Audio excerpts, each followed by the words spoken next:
So hello guys and welcome back to our channel. Today I'm going to show you how to use Google Wallet Tap and Pay. So first off, you will need to go to your Google Wallet. Now if you're using an iOS device, that is going to be appearing for you on your wallet screen on here. But if you're using Google Wallet, the process is pretty much similar, so you can log in through there. You can click on add to wallet. That's going to be either at the bottom of the screen, or you can choose to add a payment method through there.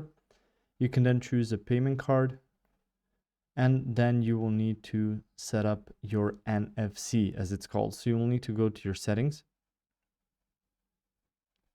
So once you're there, you can go to your non-contact payments, which you can set up also through your wallet, as I mentioned before. So it really does work really similarly.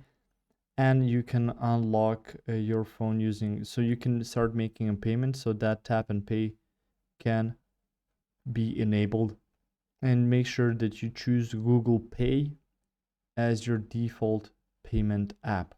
So that's really important because the device needs to know where the card is going to come from, where the payment is going to be directed from. So you need to set up your Google Pay as the default payment app. So just make sure that that's all set up.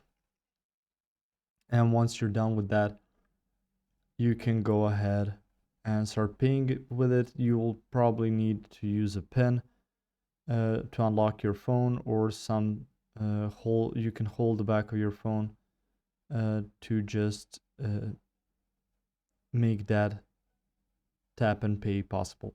If you found this information helpful or useful, you can like the video. You can also share the video. You can subscribe to our channel and click the notification bell to get notified about new videos on Google Wallet or some other topics you might enjoy as well. See you guys in the next one. Goodbye.